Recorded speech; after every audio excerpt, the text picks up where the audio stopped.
السلام علیکم ورحمۃ اللہ وبرکاتہ۔ الحمد للہ وکفی والصلاة والسلام علی سید الرسل وخاتم الانبیاء، اما بعد فاعوذ باللہ من الشیطان الرجیم، بسم اللہ الرحمن الرحیم۔ والذین آمنوا وهاجروا وجاهدوا في سبيل الله والذين آووا ونصروا أولئك هم المؤمنون حقا، لهم مغفرة ورزق كريم۔ صدق الله العلي العظيم۔ ان اللہ وملائکتہ یصلون علی النبی یا ایہا الذین آمنوا صلوا علیہ وسلموا تسلیما۔ اللہم صلی علی سیدنا ومولانا محمد النبی الأمی وعلی آلہ واصحابہ وبارک وسلم وصلی علیہ۔ آیت مقدسہ نمبر 74 ہے، سورۃ الانفال ہے، اور پارہ نمبر یہ 10 ہے۔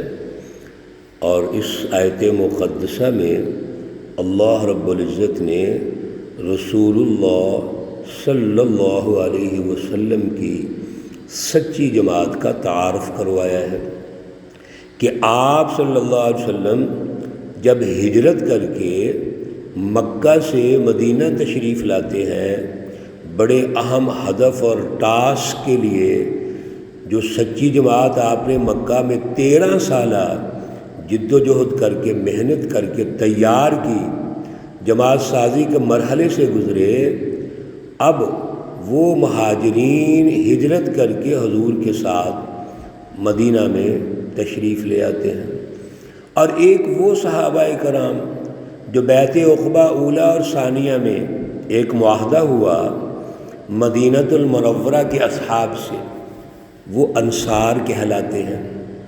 وہ آووا ونصروا، ان انصار صحابہ نے رسول اللہ صلی اللہ علیہ وسلم کا استقبال کیا، مہاجرین کا استقبال کیا، ان کو جگہ دی۔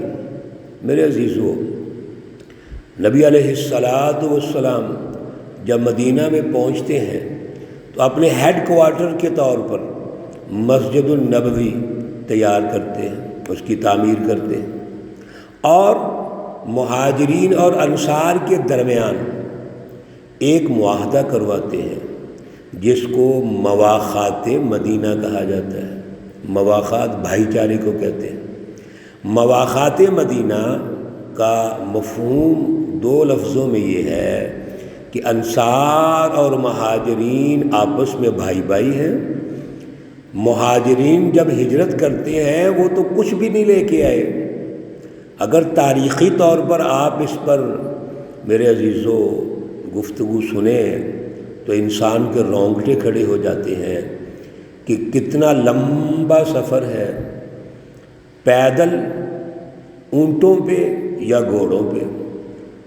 وہ گھوڑوں اور اونٹوں پر کئی اشرے لگ جاتے ہیں، اور پیدل تو کئی مہینے لگ سکتے ہیں۔ پتہ نہیں کس طرح ہجرت کر کے صحابہ کرام مدینہ پہنچتے ہیں، وہ تو خالی ہاتھ ہیں۔ اب ان کی ضروریات زندگی ہیں، وہ کیسے پوری ہوں گی؟ فوری طور پہ کوئی جاب نہیں، کوئی کاروبار نہیں، کوئی ایسا معاشی سسٹم نہیں ہے۔ تو پیارے رسول اکرم صلی اللہ علیہ وسلم نے ایسی تاریخ رقم کر دی کہ انصار اور مہاجرین کے مابین مواخات مدینہ کے عنوان سے بھائی چارے کا معاہدہ کر دیا، جس کا مفہوم یہ تھا کہ انصار صحابہ مہاجرین کی مدد کریں گے کھانے پینے، کاروبار، دیگر ضروریات میں۔ اور رسول اللہ صلی اللہ علیہ وسلم نے مقرر فرما دیا کہ فلاں صحابی وہ بھائی ہے، یعنی اپنی ضروریات اور معاشی مینجمنٹ میں فلاں انصاری بھائی کا اس طرح ایک معاہدہ کروا دیا۔ یہ پہلا سال ہے سن 1 ہجری۔ ہیڈ کوارٹر بنایا، مواخات مدینہ قائم کی انصار اور مہاجرین کے درمیان، اور جماعت کا داخلی نظام مضبوط کیا۔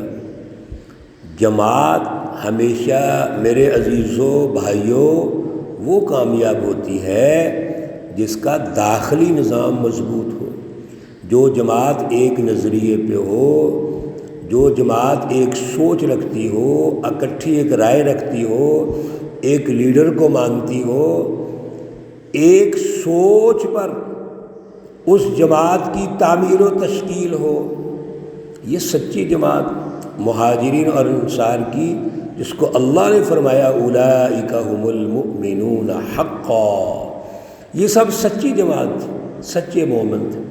یہ ایک پیج پہ تھے، رسول اللہ صلی اللہ علیہ وسلم ان کے لیڈر ہیں، ہادی ہیں، سب کچھ وہی ہیں، استاد ہیں، معلم ہیں، رہبر ہیں، اور اگلے اقدامات کے لیے وہ لیڈر ہیں۔ تو سب سے پہلے جماعت کا داخلی نظام ہوتا ہے، وہ مضبوط کیا۔ پھر اگلے قدم میں سن 1 ہجری میں رسول اللہ صلی اللہ علیہ وسلم مدینۃ المنورہ کے جتنے بھی قبائل ہیں، یہودیوں کے بالخصوص اور دیگر بھی، ان کے درمیان ایک معاہدہ کرتے ہیں جس کو میثاق مدینہ کہا جاتا ہے۔ میثاق مدینہ کی بہت ساری شقیں ہمارے اسکولوں کے سلیبس میں ہیں، کالجز میں ہیں، یونیورسٹیز کے اندر ہیں، اس کی تفصیلات ہیں، لیکن اس میثاق مدینہ کا مقصد کیا تھا، بس ہم تو وہ عرض کریں گے۔ مقصد یہ تھا کہ مدینۃ المنورہ میں رسول اللہ صلی اللہ علیہ وسلم تو باہر سے تشریف لائے، آپ انصار کے ساتھ تو تعلق رکھتے ہیں، وہ آپ کو اپنا نبی مانتے ہیں، لیڈر مانتے ہیں، سب کچھ مانتے ہیں، لیکن باقی جو قبائل ہیں ان کے ساتھ تو آپ کا کوئی تعلق نہیں۔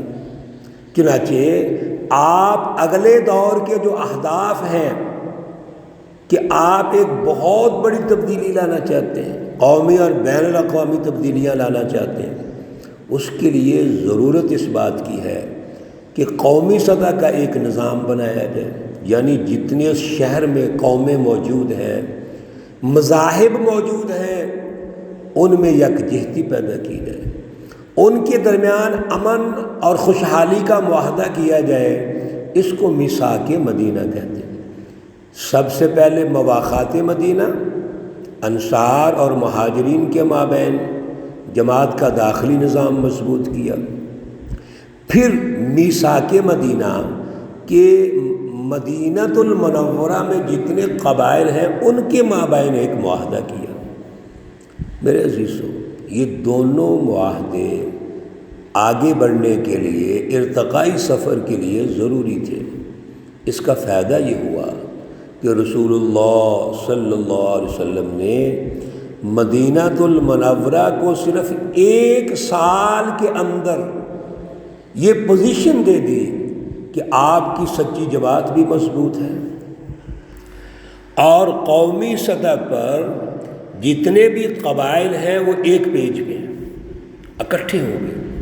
اب مقامی دشمنی کو آپ نے ایک معاہدے کے ذریعے سے سمیٹ لیا۔ میرے عزیزو، یہ 1 ہجری میں سب کچھ ہو گیا۔ اگلا سال سن 2 ہجری ہے، ہجرت کا دوسرا سال ہے۔ اس دوسرے سال میں اللہ رب العزت نے رسول اللہ صلی اللہ علیہ وسلم کی سچی جماعت جو تیار ہوئی مہاجرین اور انصار کے عنوان سے، یہ حکم دے دیا کہ اب مزید آگے بڑھیے اور بیت اللہ الحرام کی عظمت کو چھیننے والے ابو جہل کا مقابلہ کیجیے۔ یہاں مقابلہ ہوتا ہے، اور سن 2 ہجری میں رمضان المبارک میں 17 رمضان کو اسلام کی پہلی جنگ ہوئی، پہلا غزوہ ہوا، جس کو غزوہ بدر کہتے ہیں۔ میرے عزیزو، اب غزوہ بدر کے موقع پر بھی لوگ جاتے ہیں، عمرہ کرنے والے حجاج کرام، اور دیکھ کے آ جاتے ہیں۔ لیکن تھوڑی سی تاریخ تو ذہن میں رکھو کہ غزوہ بدر ایسے ہی ہو گیا ہے، اس کی بیک گراؤنڈ دیکھو، رسول اللہ صلی اللہ علیہ وسلم کی جد و جہد دیکھو، اور پھر غزوہ بدر پر تو گھنٹوں لیکچر دیے جا سکتے ہیں۔ وہاں پہ آپ صلی اللہ علیہ وسلم کی مینجمنٹ، سیاسی بصیرت اور جنگی بصیرت اتنی خوبصورت تھی کہ رسول اللہ صلی اللہ علیہ وسلم اس غزوہ کو جیت جاتے ہیں۔ ابو جہل، اس کی پارٹی وسائل کے باوجود، اس کے پاس وسائل تھے، تعداد زیادہ تھی، لیکن یہ 313 نہتے اعلیٰ ایمان والے، اعلیٰ شعور والے، اعلیٰ جد و جہد والے اللہ کی مدد کے ساتھ غزوہ بدر کو جیت جاتے ہیں۔ یہ سن 2 ہجری کا واقعہ ہے، اور یہ غزوہ بدر آپ صلی اللہ علیہ وسلم کی مسجد سے مدینہ المنورہ سے 80-90 کلومیٹر دور پہ جا کے ہو رہا ہے۔ ذرا غور کیجئے، پیارے رسول اللہ صلی اللہ علیہ وسلم اس دور میں پہلا غزوہ اونٹوں پہ، گھوڑوں پہ لڑتے ہیں۔ رمضان کا مہینہ ہے اور پہلا رمضان ہے۔ میرے عزیزو، یہ وہ تاریخ ہے جو ذہن میں رکھنی ہے ہم نے۔ انشاءاللہ العزیز میں عرض کر رہا ہوں، مسلسل اس تاریخ کو ذہن میں رکھنے سے ہمیں عظمت رسول اللہ، عظمت بیت اللہ جو سمجھ آئے گی، ہمیں وہ تجلی جو ہمارے قلب میں نازل ہوگی، وہ اس عقیدت کو اور بڑھائے گی، محبت کو اور بڑھائے گی، اور ہمیں بھی غور و فکر کی دعوت دے گی۔ ہم نے کیا کرنا ہے، ہم کیا کر رہے ہیں؟